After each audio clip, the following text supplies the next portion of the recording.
ওম গং গণেশায় নমঃ। ওম প্রাং পিং পংসনায় নমঃ।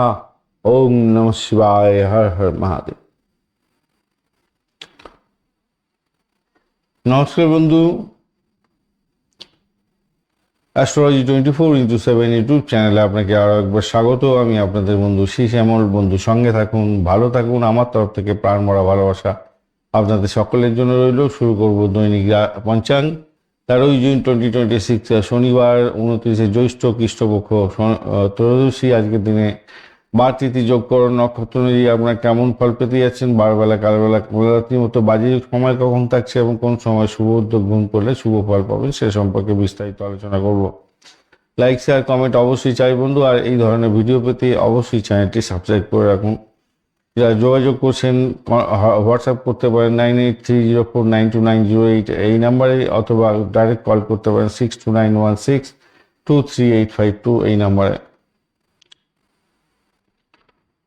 আজকে দিনটা সূর্যোদয় হতে যাচ্ছে ভোরবেলা 4:51 এবং সূর্যাস্ত হবে 6:21। জোয়ার থাকছে গঙ্গা নদীতে কলকাতার টাইম অনুযায়ী 4:30 ভোরবেলা, এবং বিকালবেলা থাকছে 5টার সময়, আর ভাটা থাকবে 11টার সময়, আর রাত্রি মাঝরাত্রি 11:30 হচ্ছে আর একবার ভাটা থাকবে।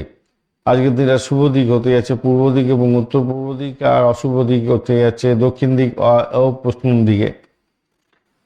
এই দিকে যাত্রা অশুভ হবে আপনাদের ক্ষেত্রে। যে সমস্ত রাশির বন্ধুরা 9:25 পর্যন্ত শুভ ফল পেতে যাচ্ছেন, মেষ, মিথুন, কর্কট, তুলা, বৃশ্চিক এবং কুম্ভ রাশির বন্ধুরা। কন্যা রাশিতে জন্মগ্রহণকারী বন্ধুরা একটু সতর্ক থাকবেন, কেন অষ্টমস্ত চন্দ্র থাকবে। উত্তর ফাল্গুনী নক্ষত্রের প্রথম 3 পদ, অষ্টা নক্ষত্র এবং চিত্রা নক্ষত্রের প্রথম 2 পদে জন্মগ্রহণকারী বন্ধুরা একটু সতর্ক থাকবেন, কেন অষ্টমস্ত চন্দ্র থাকবে। যে সমস্ত বন্ধুরা এরপরে অর্থাৎ 9:25 পরে ভালো ফল পাবেন, বৃষ, কর্কট, সিংহ, বৃশ্চিক, ধনু এবং মীন রাশির বন্ধুরা। তুলা রাশির বন্ধুরা অষ্টমস্ত চন্দ্র পাবেন, সতর্ক থাকতে হবে। চিত্রা নক্ষত্রের অন্তিম 2 পদ, আর স্বাতী নক্ষত্র এবং বিশাখা নক্ষত্রের প্রথম পদে যারা জন্মগ্রহণ করেছেন তাদের ক্ষেত্রে আজকের দিনে অষ্টমস্ত চন্দ্র থাকবে, তাই সতর্কতার দরকার আছে। আজকের দিনে যে সমস্ত নক্ষত্রের বন্ধুরা মাঝরাত্রি 1:16 পর্যন্ত, অর্থাৎ 14 তারিখ পড়ে যাবে, ভালো ফল পেতে যাচ্ছেন। ভরণী, রোহিণী, মৃগশিরা, পুনর্বসু, অশ্লেষা, পূর্ব ফাল্গুনী, হস্তা, চিত্রা, বিশাখা, জ্যেষ্ঠা, পূর্বাষাঢ়া, শ্রবণা, ধনিষ্ঠা, পূর্ব ভাদ্রপদ এবং রেবতী নক্ষত্রের বন্ধুরা। এরপরে অর্থাৎ মাঝরাত্রির পরে 1:16 পরে যে সমস্ত নক্ষত্রের বন্ধুরা ভালো ফল পাবেন: অশ্বিনী, কৃত্তিকা, মৃগশিরা, আদ্রা, পুষ্যা, মঘা, উত্তর ফাল্গুনী, চিত্রা, স্বাতী, অনুরাধা, মূলা, উত্তরাষাঢ়া, ধনিষ্ঠা, প্রথমিশা এবং উত্তর ভাদ্রপদ নক্ষত্রের বন্ধুরা।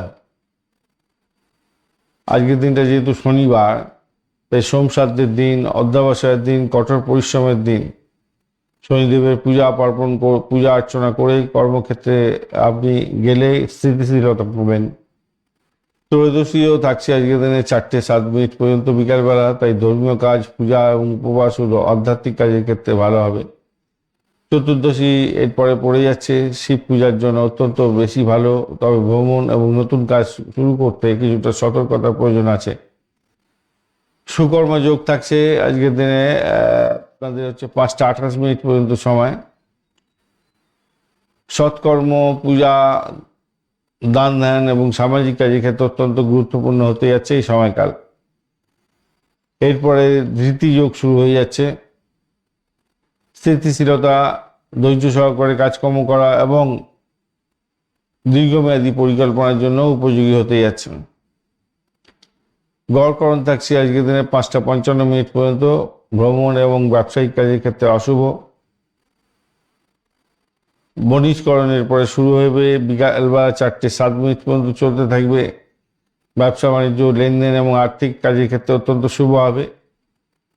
এরপরে বৃষ্টিকরণ শুরু হয়ে যাচ্ছে 2:35 পর্যন্ত, মাঝরাত্রি চলতে থাকবে। সেক্ষেত্রে ঝগড়াঝাটি, দ্বন্দ্ব এবং অশান্তি যাতে না হয় সেদিকটা খেয়াল রাখবেন। এরপরে শকুনীকরণ শুরু হয়ে যাচ্ছে। কৌশল অবলম্বন করে কাজকর্ম করতে হবে। পরিকল্পনা মাফিক যদি কাজকর্ম করেন, গোপনীয়তা রক্ষা করে যারা কাজকর্ম করেন, অত্যন্ত শুভ ফল পেতে যাচ্ছেন। কৃত্তিকা নক্ষত্রকে সঙ্গে নিয়ে একটা 16 মিনিট মাঝরাত্রি পর্যন্ত যেহেতু চন্দ্র গমন করবে, তাই আগুন বিদ্যুৎ নিয়ে যারা কাজকর্ম করেন তাদের ক্ষেত্রে ভালো হলেও এই সমস্ত নিয়ে যারা কাজকর্ম করছেন ছেলেখেলা করতে যাবেন না। সাহস বাড়বে, দৃঢ়তার সঙ্গে কাজকর্ম এগোবেন, ভালো হবে। সরকারি কাজের ক্ষেত্রে মেডিকেল কাজের সঙ্গে যুক্ত আছেন, ভালো ফল পাবেন। সাহসী পদক্ষেপে নতুন ভালো ফল পাওয়ার সম্ভাবনা থাকবে। রোহিণী নক্ষত্র এরপরে যাবে রোহিণী নক্ষত্রকে সঙ্গে নিয়ে, তো সেক্ষেত্রে সৌন্দর্য বৃদ্ধির সম্ভাবনা থাকবে, সমৃদ্ধির যোগ থাকছে, আনন্দের প্রতীক এটা। শিল্পকলা সংক্রান্ত ক্রিয়েটিভ কাজের সঙ্গে যারা যুক্ত আছেন ভালো হবে। প্রেম নিবেদনের ক্ষেত্রে বেশ ভালো সময়। আজকের দিনে শুভ মুহূর্তগুলো নিয়ে আলোচনা করব, শুভ সময়গুলো নিয়ে। আলটিমেট যেটা হচ্ছে গিয়ে শুভ ব্রহ্ম মুহূর্ত থাকছে আজকের দিনে 3:28 থেকে 4:10 পর্যন্ত। অভিজিৎ মুহূর্ত থাকছে 11:10 থেকে 12:04 পর্যন্ত। অমৃতকাল থাকছে 11:09 থেকে 12:34 পর্যন্ত মাঝরাত্রি। বিজয় মুহূর্ত থাকছে 1:52 দুপুরবেলা থেকে 2:46 পর্যন্ত। শুভ সার্বার্থ সিদ্ধিযোগ এবং অমৃত সিদ্ধিযোগ একসঙ্গে থাকছে মাঝরাত্রি 1:16 থেকে 4:52 পর্যন্ত সময় মাঝরাত্রি। অত্যন্ত শুভ সময়। এই সময়টাকে ভালো করে কাজে লাগান। যোগা, প্রাণায়াম, তন্ত্রমন্ত্র, যন্ত্র নিয়ে যারা কাজকর্ম করেন এই সময়টা আপনাদের ক্ষেত্রে আইডিয়াল হতে আছে। এই সময়টা কাজে লাগান, ভালো ফল পাবেন। শুভ অমৃত যোগ থাকছে আজকের দিনে 3:40 থেকে 6:20 পর্যন্ত বিকালবেলায় পড়ছে। এছাড়া 7:04 থেকে 7:46 পর্যন্ত রাত্রিবেলা। 11:16 রাত্রিবেলা থেকে 1:22 মাঝরাত্রি পর্যন্ত এবং 2:46 মাঝরাত্রি থেকে ভোররাত্রি 4:52 পর্যন্ত সময়। মাহেন্দ্রযোগ্য পাচ্ছেন আজকের দিনে 4:52 থেকে 5:46 পর্যন্ত ভোরবেলা, এবং সকালবেলা পাচ্ছেন 9:22 থেকে 12:04 পর্যন্ত সময়। এই সময়গুলোতে শুভ উদ্যোগ গ্রহণ করলে শুভত্ব বৃদ্ধি পেয়ে যায়। শুভ উদ্যোগ অবশ্যই এই সময়গুলো গ্রহণ করতে পারেন। চলুন অশুভ সময়গুলো নিয়ে আলোচনা করি। অশুভ সময় থাকছে আজকের দিনটায় রাহুকাল 8:14 থেকে 9:55 পর্যন্ত সময়। গুলিকাল 4:52 থেকে 6:33 পর্যন্ত। যমগণ্ড 1:18 থেকে 2:59 পর্যন্ত সময়। এছাড়া দুর্মুহূর্ত থাকছে আজকের দিনে 4:52 থেকে 5:46 এবং 5:46 থেকে 6:40 পর্যন্ত সময়। এছাড়া কাল রাত্রি থাকছে আজকের দিনে কালবেলা যেটা পাচ্ছেন কালবেলা থাকছে সকালবেলা ভোরবেলায় বলবো 4:52 থেকে 6:33 পর্যন্ত। আর একবার থাকবে বিকালবেলা 4:41 থেকে 6:52 পর্যন্ত সময়। বারবেলা থাকছে মাঝরাত্রি, দিনের বেলা হচ্ছে 1:26 থেকে 2:59 পর্যন্ত সময়। এছাড়া কাল রাত্রি থাকছে আজকের দিনে 6:22 থেকে 7:41 পর্যন্ত সময় রাত্রিবেলা। এছাড়া ভোর রাত্রিতে 3:33 থেকে 4:52 পর্যন্ত সময়। এই সময়গুলো অত্যন্ত গুরুত্বপূর্ণ বাজে সময়। এই বাজে সময় কোনো শুভ উদ্যোগ গ্রহণ করতে যাবেন না, সব কাজ পণ্ড হয়ে যাবে। বারবেলা কাল রাত্রিতে কোনো ইম্পর্টেন্ট কাজ শুরু করবেন না। গুলিকাল যমগণ্ডতে কোনো ইম্পর্টেন্ট কাজ শুরু করবেন না, যেমন ডিড সাইন করতে যাবেন না। অপরদিকে র্যাশ ড্রাইভিং করতে যাবেন না। শরীর স্বাস্থ্যের দিকে খেয়াল রাখবেন। দুর্মুহূর্তের সময় ইম্পর্টেন্ট কাজ নিয়ে বাড়ির বাইরে বেরোনা বা অফিস আদালত থেকে বেরোনা উচিত নয়। কোনো কাজ ভালো হবে না বা পণ্ড হয়ে যাবে সমস্ত।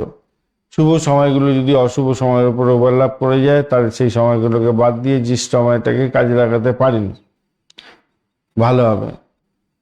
ধন্যবাদ বন্ধু, ভিডিওটি দেখার জন্য। লাইক, শেয়ার, কমেন্ট তো অবশ্যই করবেন। এই ধরনের ভিডিও পেতে অবশ্যই চ্যানেলটি সাবস্ক্রাইব করে রাখবেন বন্ধু। সঙ্গে থাকুন, ভালো থাকুন, সঠিকটা জানুন, সবাইকে সঠিকটা জানাবার চেষ্টা করুন, শেয়ার করতে থাকুন।